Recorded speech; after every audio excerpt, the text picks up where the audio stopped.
हे प्रभु आनंद दाता ज्ञान हमको दीजिए, शीघ्र ही सब दुर्गुणों से दूर हमको कीजिए। निंदा किसी की हम किसी से भूल कर भी ना करें, द्वेष कभी भी हम किसी से भूल कर भी ना करें। हे प्रभु आनंद दाता ज्ञान हमको दी, हम सदाचारी धर्म रक्षक बने, लोक उपकारी बने। हाँ तुम सुनाओ भाई, भगवान राम जी जो सुन रहे। वशिष्ठ जी बोले, हे राम जी, ज्ञानवान पुरुषों के अनुसार ही संवेदन, मन और इंद्रियों का विचार रखना, और जो इनसे विरुद्ध हो उनको कभी न करना। हे राम जी, जिन पुरुषों ने संतों और शास्त्रों के अनुसार पुरुषार्थ नहीं किया, उसका बड़ा राज्य, प्रजा, धन और विभूतियां मेरे देखते देखते क्षीण हो गई। लो, वशिष्ठ जी का अनुभव है। जिन्होंने ज्ञानी महापुरुष की आज्ञा का अवहेलना किया, उनका धन, राज्य, विभूतियां नष्ट हो गई, यौवन भी नष्ट हो गया है? यहाँ तक।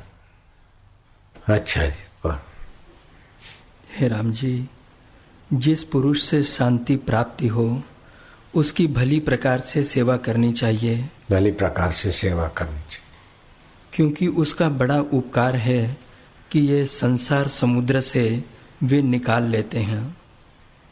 हे राम जी, करोड़ों जन्म के पिता, माता, पत्नियां मेरे को वो नहीं दे सकती जो मेरे को सतगुरु ने दिया। इससे बड़ा प्रमाण क्या देखोगे मेरे जीवन में? गुरु कृपा का प्रमाण मेरा जीवन ही है, नहीं है? आपका जीवन भी है। अगर सत्संग नहीं मिलता तो आप कहां होते अभी? मैं मरुभूमि में चंदन की खेती कर रहा हूं, सामान्य वृक्ष नहीं, मारवाड़ में मरुभूमि में चंदन रो बगीचो लगावा, कतराक पौधा मरी, बाकी रहा तो वही गया, वही रहा है। मरुभूमि में गंगा जी लाने का काम कर रहा हूं। ये मेरे को घाट वाले बाबा ने भी टोका कि छोड़ो अब सत्संग, हिमालय चले जाओ। ये लोग कभी उपदेश से सुधरने वाले नहीं रहे। लोगों की स्थिति देखा, वो महापुरुष जानते थे, बोले वो उपदेश से सुधर जाए, चल पड़े साक्षात्कार। अभी तो अपने आप डंडे मार के भगवान सुधारेंगे इनको। तो डंडे तो आए, मोबाइल आ गया, कितने बड़े डंडे हैं, टीवी आ गई। माधव तीर्थ स्वामी ने लिखा कि कलयुग का अवतार बोलते हैं कि घोड़े पर आएगा भगवान। घोड़ा, अश्व, इसको तेज का प्रतीक बोलते हैं, अर्थात वो तेज तत्व आएगा जो लोगों को हर लेगा। आ गया टीवी और मोबाइल, इलेक्ट्रिसिटी, और लोग हरे जा रहे हैं। कलयुग में अवतार हो गया है। हरे गहरे नथु कहरे जाओ बहो, बाकी संयमी रहो, फिर नया कुछ होगा। ऐसा मेरा अपना कल्पना है। ये शास्त्रीय आधार पर तो केवल माधव तीर्थ की बात, बाकी मेरी अपनी कल्पना है। आप कल्पना को सच्चा मानो, ये मेरा आग्रह नहीं है और मेरा उद्देश्य भी नहीं। कलयुग में भगवान का अवतार हो गया, ऐसा मेरे को लग रहा है। सफाई, हरे गहरे जल्दी चट हो जाओ, बाकी के बच्चों, और कुछ ऐसी उथल पाथल जो भी नियति होगी उसकी। कलयुग में भी बीच बीच में सत्व की लहर आती है, सज्जनता का, अच्छाई का युग। तो सत्संग और अच्छाई का युग भी दिख रहा है और विनाश के साधन भी दिख रहे, दोनों पैरेलल चल रहा है। न देखा दिन न देखा रात, और संभोग किया, और देश परदेश में संभोग से समाधि, ये भी तूफान चला। और युवा धन सुरक्षा के, पत्नी से भी संयम में रहो, अमावस्या पूनम को तो बचो और दिन भी बचो। ये ऐसे लोग भी हैं और हम नहीं मानते, ऐसे लोग भी हैं, दोनों की दिशा चल रही है ना, तो वो आके एंड हो जाएगा ना। वो ऐसे जाएंगे और वो यूं जाएंगे, जा रहे हैं ना, तो फिर फासला हो जाएगा ना।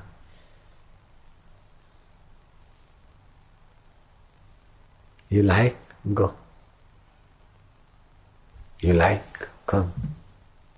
खुला है। ईश्वर को चाहते हो तो वेलकम, तवाई को चाहते हो you can go. As you like do that, अपने आप तवाई मिल जाएगी। As you like do that, अपने आप तवाई। You like the progress, welcome.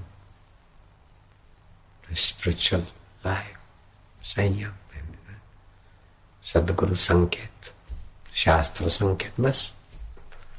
तो उत्थान भी इतना तेजी से साधन मिल रहे हैं आसानी से, और पतन के भी तेजी से साधन मिल रहे हैं।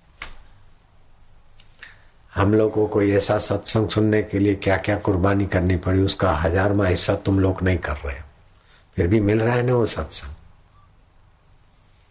मेरे गुरुजी ने जो सहा उसका 100वां हिस्सा हमने नहीं सहा, लेकिन मैंने जो सहा वो 1000वां हिस्सा भी आपको तकलीफ नहीं मिल रही है। पंखे चल रहे हैं, बिछा हुआ कारपेट मिल रहा है, आपको ठीक सत्संग सुनाई पड़े, ऐसी माइकों की ये वो व्यवस्था करें। एक 10 पैसे का भी आपके ऊपर सेवा करने की जिम्मेदारी नहीं। आए, सुने,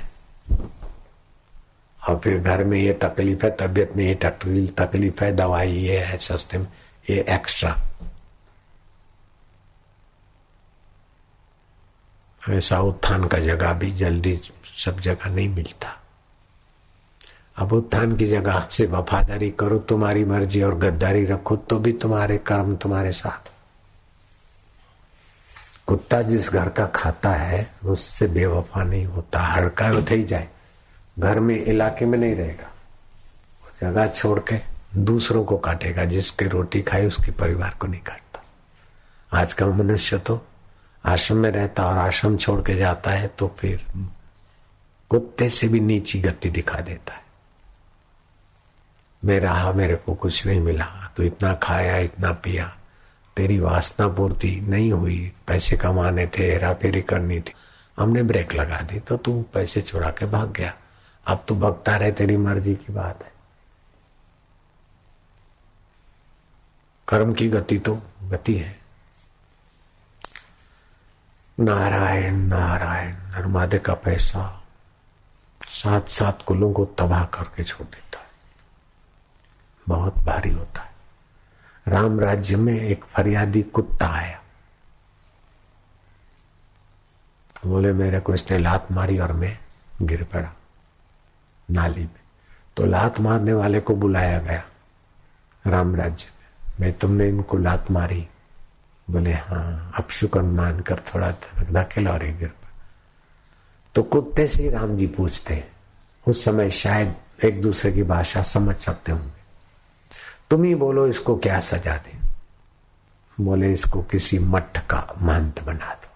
अरे अभी ब्राह्मण है, परिश्रम से हवन करा के या तिलक करा के गुजारा करता, मठाधीश बना देंगे। बोले मैंने भी धर्मादे का खाया था, मैं कुत्ता बना, इसको मठाधीश बना दो, फिर कुत्ता बनेगा, तब इसको पता चलेगा कि कोई अपशुकन मान के लात मारते तो नाली में गिरने का कैसा मजा आता है। वो जमाने में पाइपलाइन नहीं थी, खुले खुले नाले होते थे, गटर। अभी भी कई हिंदुस्तान में तो है। राम राज्य की बात है। लक्ष्मण को बोला कि अभी कोई इधर आता नहीं अयोध्या में, राजा के पास फरियादी, कोई न्याय क्या करूं, मैं बैठा रहता हूं, कोई न्याय मांगने आता नहीं, देखो किसी को तकलीफ हो। तो कुत्ता कह रहा था, तो पूछा, तो बोले मेरे को नाली में धकेल के गए।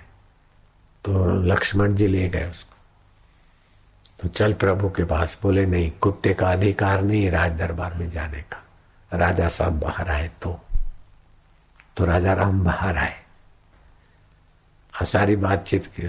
तो इतना शास्त्र गया है? बोले हाँ, मठ आश्रम में रहता था मैं, कोई कम नहीं था, लेकिन उधर मादा का पैसा। चुकाने के लिए कुत्ते की योनि मिली है, दर दर कर रहे हो। अब कितनी कितनी क्या क्या योनियां भोगूंगा पता नहीं। तो तेरे को सजा देने वाले को बुलाया, उसको सजा देने वाला। लंबी कथा है, मैं ऊपर ऊपर से। तो फिर कुत्ते से ही पूछा कि तू ही बोल क्या सजा दे। बोले इसको मठाधीश बना दो, किसी धार्मिक स्थान। मठाधीश में चर्च भी आ गई, मस्जिद भी आ गई, मंदिर भी आ गया, आश्रम भी आ गया। मतलब धर्म के नाम पर आई हुई चीज को उड़ाओ, फिर देखो क्या होते। 7-7 पीढ़ियां रिबाती। हे राम जी, नीच आचार को ग्रहण करके बुद्धि नीच पशु धर्मिणी हो गई है और स्वरूप के प्रमाद से जैसा जैसा संकल्प करती है वैसी वैसी कर्म गति को प्राप्त होकर शोकातुर होती है। वो नीचमती होने से फिर जैसा जैसा संकल्प और भाव बनाती है वही सही लगता है, और ऐसे ऐसा कर्म बंधन बनाते बनाते नीच नीच नीच। हे राम जी, जो सांप है, जो ये जीव जंतु कृमि आदि है, उसमें अड़स्य भी आ गए, केचुआ भी आ गए। पेट के बल से चलने वाले जो रेंग रहे कभी भी मनुष्य थे, लेकिन मन माना आचरण करते करते इतनी दुष्ट गति को प्राप्त हुए। और देवताओं से जो पूजे जाते हैं, सम्मानित हो रहे हैं, वे भी मनुष्य थे और इंद्र होकर पूजे जाते हैं और बृहस्पति होकर सम्मानित होते। और अभी भी समाज में हमारे सामने हमारे से सम्मानित हो रहे हैं, वो भी तो हमारे कुल खानदान जैसे मनुष्य, खाते पीते ऐसे ही तो थे। बापूजी भी तो ऐसे ही गुजरे, अहमदाबाद से जी है, अब सम्मानित हो रहे हैं, अब पूज रहे लोग। कर्म की गति है। हाँ जी, तुम बताओ वशिष्ठ जी महाराज। हे राम जी, आत्मपद संतों की संगति द्वारा बहुत ही सुगमता से प्राप्त हो जाता है। ज्ञानवान की सेवा करो और उनके वाक्यों को विचार कर बुद्धि तीक्ष्ण करो। जब बुद्धि तीक्ष्ण होगी तब अहंता रूपी विष की बेली का नाश करेगी। अहंता रूपी विष की बेली, ये जो व्यक्तित्व है वही कर्म बंधन में आता है। व्यक्तित्व का सार खोजो तो गायब। जैसे केले के थड़ में पात पात में पात, प्याज के पात पात हटाओ तो ठोसपना गायब। ऐसे व्यक्तित्व का सच्चाई से खोलो तो कोई पोल व्यक्ति है ही नहीं। व्यक्ति का व्यक्तित्व, आंख देखती मैंने देखा, नाक ने सूंघा मैंने सूंघा, जीभ ने चखा मैंने चखा, फिर मन की कल्पना, ये मेरा, ये मेरा, ये मेरी जाति, ये मेरा धर्म। कहाँ लिखी है तेरी जाति? व्यक्तित्व ने मान लिया है हम फलानी जाति के हैं, फलानी जाति के। फलाना भाई कोहली, कौन, क्या नाम था? MP क्या बोले, फलाना नाम राम स्वरूप कोहली। हाँ, फलाने क्षेत्र से मैं MP हूं। तो ये व्यक्तित्व को अगर खोजोगे तो मिलेगा नहीं, और नहीं खोजो तो उसके सिवा और कुछ भी नहीं, वही है। भगवान छुप गया। प्याज के अंदर आकाश छुप गया, मिटा नहीं। हाँ, प्याज मिट जाएगी, आकाश तो रहेगा। केले का थड़ मिट जाएगा, आकाश तो रहेगा, लेकिन केले के थड़ ने आकाश उस एरिया का छुपा दिया। ऐसी मान्यताओं ने परमेश्वर को छुपाया है, लेकिन परमात्मा छुपता नहीं। अंदर से उसी की लौ लगती कि सदा सुखी रहने का तो वही आदत है,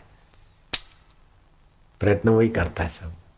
हाँ, पूरा करो तो बहुत देर करता है। हे राम जी, जब संतों की संगति होती है तभी परम कल्याण होता है और किसी भी प्रकार से शांति नहीं मिलती। बालक की नाई हमारे वचन नहीं है। हाँ, वशिष्ठ जी बोलते हैं बालक की नाई, मूर्खों की नाई हमारा भाषण नहीं है, हमारे वचनों में सार है। हाँ, हमारा कहना यथार्थ है क्योंकि हमें स्वरूप का स्पष्ट भान है। स्वरूप का स्पष्ट भान है हमको। वशिष्ठ जी बोलते हैं हमको आत्म परमात्मा का स्वरूप का स्पष्ट भान है। तीन मुख है, स्पष्ट ब्रह्म ज्ञान, ब्रह्म स्वरूप जो भान है। चलो समझो। नते जेतिरो ई हले पियो त हींअर त निंड आराम हुजे। केतिरा केतिरा छा छा पियो हले पियो मौज ते। हाँ जी। हे राम जी, परम तत्व परमात्मा पद हमको सदा प्रत्यक्ष है परम पद परमात्मा पद हमको प्रत्यक्ष है।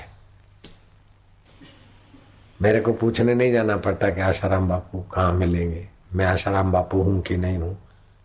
ऐसा मैं पूछने जाऊंगा, सोचूंगा? ऐसे ही प्रत्यक्ष अपना आपा, मैं ब्रह्म हूं कि नहीं, परमात्मा मेरे से दूर है, कैसे मिलेंगे। अब गया वो दिन गए, एक बार मिल गए, फिर वो उसकी लिक्का छिप्पी गायब। हाँ जी। हे राम जी, जैसे चक्रवर्ती मनुष्य जन्म मिला है, बुद्धि मिली है ब्रह्म ज्ञान पाने को, और लोग खप रहे हैं बेचारे।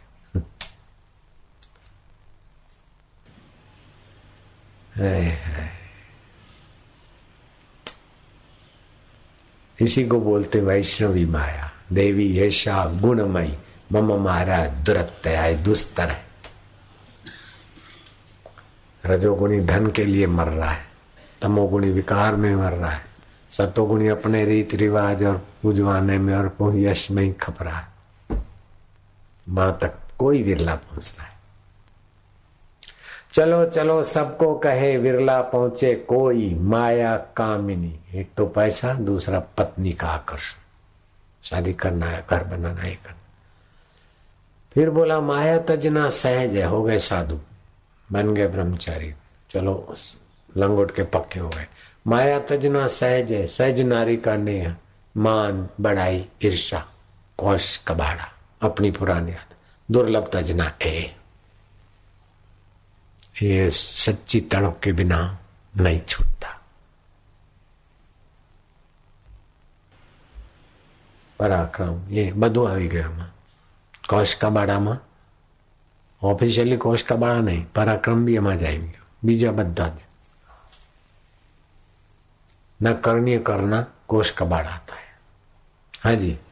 हे राम जी, गुरु और शास्त्रों की युक्ति से ही मन वश होता है, युक्ति बिना उसकी शुद्धि नहीं होती। यदि कोई अपने अंग ही को काट डाले और उससे भी चित्त को स्थिर करना चाहे तो भी चित्त स्थिर नहीं होता और न संसार भ्रम ही मिटता है। गुरु और शास्त्रों की युक्ति ग्रहण करके जब चित्त का अभाव होता है तभी चित्त नष्ट होता है और अचल हो जाता है। मन, बुद्धि, चित्त ये सब अहंकार जड़ात्मक है और परम पद इनसे रहित है।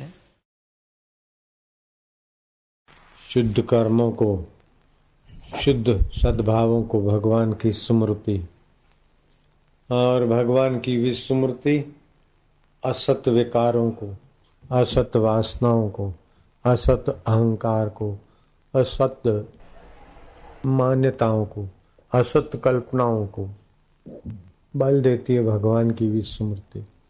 और भगवान की स्मृति सत संकल्पों को बल देती, सत बुद्धि को बल देती, सत कर्मों को बल देती। विपदा हरि विस्मृति, संपदा हरि स्मृति। भगवानનું સ્મરણ સાચી સંપદા છે। भगवान का स्मरण सच्ची संपदा है। भगवान की विस्मृति भयानक विपदा है। भगवान को भूले तो अंदर से मानसिक दुर्दशा होती है। भगवान का चिंतन किया तो दुर्दशा सुदशा में बदलती। ओम नारायण नारायण, हरि हरि हरि हरि ओम। जो राग से, द्वेष से पीड़ित होकर जातिवाद से निर्णायक बनते हैं वो अन्याय ज्यादा करते। जातिवाद की गंध से निर्णायक बनना न्याय की जगह पे अन्याय करा देता है। वो मेरी जाति का है तो मैं ऐसा करूं, और वो दूसरी जाति का तो उसको ऐसा तंग करूं। ये जातिवाद का द्वेष बुद्धि व्यक्ति को सत्य से दूर रख देता है, अपने पद से जिम्मेदारी से नीचे गिरा देता है। समझाए छे ने? हाँ। सभी की एक जाति है, ईश्वर की संतान है, लेकिन वो सत्संगी जानते, दूसरे लोग थोड़ी जाने। नारायण नारायण नारायण। द्वेष बुद्धि से किसी के साथ अन्याय करना, उसका भी बदला चुकाना पड़ेगा। कहाँ जाएगा?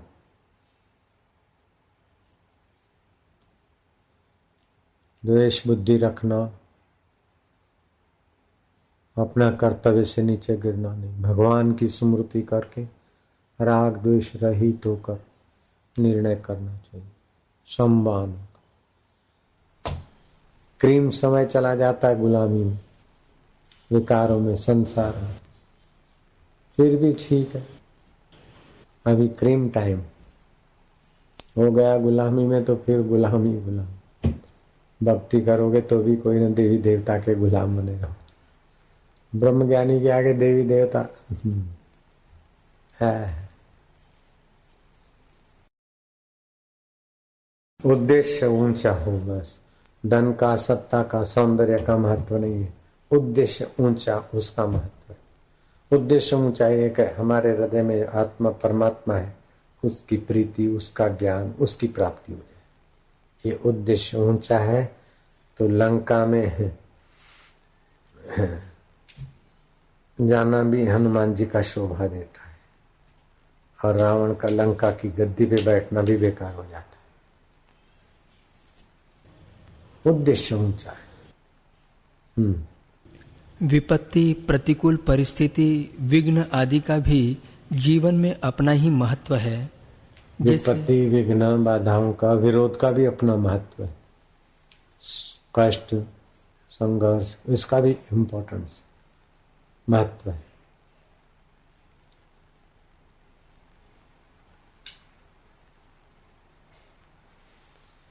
नारायण हरि।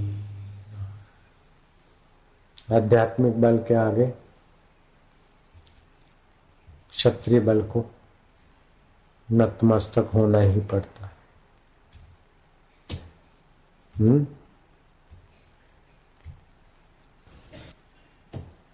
हाँ जी। उन्नतिशील लोग प्रारंभ से ही विपत्तियों से युद्ध करते रहे हैं और उनके कल्याणकारी तत्वों से फायदा भी उठाते रहे हैं। जिन कष्टों से बचा नहीं जा सकता, उनका सर्वोत्कृष्ट उपयोग कर लेना चाहिए। जिसने दुख का कड़वा स्वाद नहीं चखा, वह आनंद के मीठेपन का अनुभव नहीं कर सकता। दुख का कड़ा स्वाद नहीं चखा तो आनंद के मीठे रस का भी क्या महिमा जाने। विघ्न, बाधाओं, कष्टों से गुजरते हुए भी सत्कर्म करें, ज्ञान ध्यान में ईश्वर के रास्ते चले, तो फिर अमृत आत्मा का पाएगा। जो सुख के लिए भागा दौड़ी करता है अथवा पलायन हो जाता है दुख आने से, वो जीवन का प्रांगण में मारा जाता है, जीवनदाता तक नहीं पहुंचता। लेकिन जो सुख में उदार बनता है और दुख में धैर्य और पुरुषार्थ नहीं छोड़ता, सच्चाई नहीं छोड़ता, वो जीवन संग्राम में जीत लेता है। सच्चाई और पुरुषार्थ ना छोड़े। कोश कबाड़ा तो करके क्या, बेईमानी करके तो कई ऐसे तिस्मार खंड खो गए, गायब हो गए। वो तो फिर नीची योनि को प्राप्त होते। अड़सिया बनो, भैंस बनो, चवाणा बाजार का कुतरा बनो। मुंबई का चवाणा भेल पूरी का शौक है तो चौपाटी का कुत्ता बनो, फिर कुतरी बनो। है समझाय छे? समझाय छे? चौपाटी बात समझाय छे कोईने? हाँ, चलो। अनुकूलता प्रतिकूलता धूप और छाया की तरह है। उनमें सुखी दुखी होना बालकपन ही है। मैं दुखी हूँ, मैं परेशान हूँ, यह तो बड़ी हानिकारक धारणा है। अतः सावधान। जो व्यक्ति कष्टों से गुजरता है वही मजबूत बनता है। फिर जीवन की परीक्षाओं में वह हार नहीं सकता। विपरीत परिस्थितियां एवं प्रतिकूलताएं मनुष्य के गुप्त मनोबल एवं संकल्प बल तथा दृढ़ता में वृद्धि करती है। प्रतिकूलताएं, विरोध, धर्म के रास्ते पे आए तो आदमी डटा रहे तो सुषुप्त शक्तियां जागने में बड़ा काम करती।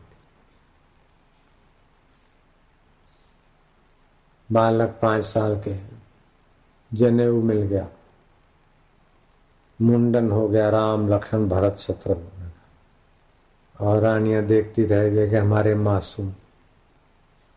अब गुरुकुल में जाओ तो रथ तो तैयार है, गुरुजी बोलते हैं नहीं, दशरथ बोलते हैं नहीं, गुरुकुल में जाने वाले बालक नंगे पैर ही जाएंगे। तो गुरुजी क्यों नंगे पैर में? अरे बोले तितिक्षा नहीं सहेगा, कभी जो राजा है जंगल में जाना पड़े, भूखा रहना पड़े, प्यासा रहना पड़े। अगर जीवन के शुरुआत में ही खोखला रह गया, सुविधा वाला रह गया तो विघ्न बाधाओं के समय मनुष्य टूट जाएगा। राम लक्ष्मण भरत शत्रुघ्न भीख मांगते, लो, और गुरुजी के लिए भी ले जाते हैं और अपने लिए भी। गुरुकुल की ऐसी परंपरा, तो निकले भी ऐसे मजबूत हो गए। अभी तो जितने बड़े आदमी उतने कमजोर संतान, जो ज्यादा फीस दे दे के कहलाने वाली बड़ी स्कूल में टिप टाप में पढ़ते हैं, वो समाज शोषक पैदा होंगे, समाज पोषक नहीं होते। ज्यादा खर्चा करके कोई बड़े आदमी के बेटे पढ़ के सचमुच में बड़े नहीं होते, बड़े करप्टेड बनते, बड़े शोषक बनते। जो कम खर्चे में गरीबी और कठिनाइयों से पढ़ा लिखा गुजरा है, वो ही दूसरे की कठिनाइयां मिटाएगा और वही समाज की थोड़ी बहुत सेवा कर पाएगा। जो चटोरे बन के पढ़ेंगे और सर्टिफिकेट लेंगे तो वो समाज में जाके क्या काम करेंगे? आने वाले दिन बहुत खतरनाक आ रहे हैं। बड़े आदमियों के छोरे इतने खोखले बनते जा रहे हैं कि वो आने वाला समाज अधिक शोषित हो जाएगा। लेकिन वो बड़े लोग भी ऐसे अधिक प्रकृति के ऐसे वैसे उतार चढ़ाव में बेचारे रगड़े भी जाएंगे। ये युग बड़ा तेजी से परिवर्तन लाएगा। जैसे मोबाइल फोन कान पे लेके सुनते तो ज्ञान तंतु पे कितनी बुरी असर करता है। मैंने तो कई लोगों को, युवक लोगों को वायड़ा होते देखा है मोबाइल फोन के कारण। अभी साइंस जब भी प्रूफ करेगी तब करेगी, लेकिन पहले ही हमने कईयों को नोट किया जो फोन का ज्यादा इस्तेमाल करते हैं, उनकी स्मरण शक्ति, बात करने की शैली, आंखों की पुतली, वो सब अस्त व्यस्त हो जाती।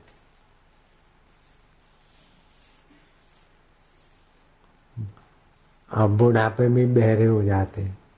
सॉरी, थोड़ी बात करो, कुछ शब्द सुने और कुछ चले गए, सॉरी। तो उनका कसूर नहीं है, मोबाइल का उपयोग है, उनको खोखला बना दिया। ग्रहण शक्ति को, घटी शतक होते थे एक घड़ी में, 100 श्लोक बना ले, 100 श्लोक की व्याख्या कर ले। अलग अलग भाषा वाले लोग हैं और एक ही आदमी अलग अलग भाषा वालों के एक ही साथ के प्रश्न सुनता जाए और उनके उत्तर देता जाए, ऐसे लोग भी हैं। तुम किसी की बीमारी पूछने के लिए जा रहे हो तो तुमको देख के बोल देगा कि तुम्हारा फलाना फलाना बीमार है, उसको ये तकलीफ है, ऐसा ऐसा ऐसा ऐसा ऐसा ऐसा ऐसी ऐसी स्मृति शक्ति विद्या सब गायब होता चला जा रहा है। हाँ जी, 3 चीजों का महत्व है। भगवान की स्मृति, दानशीलता और तीसरी विवेक। विवेक। ये आखिर क्या, इतना भोगा फिर क्या, इतना संबंध किया फिर क्या। वैसे भी राजा हो गए हैं जिन्होंने सुवर्णपुर बना लिया, हिरणाक्ष को सोने का था। अभी हिरणाक्षपुर दिखता है क्या कहीं?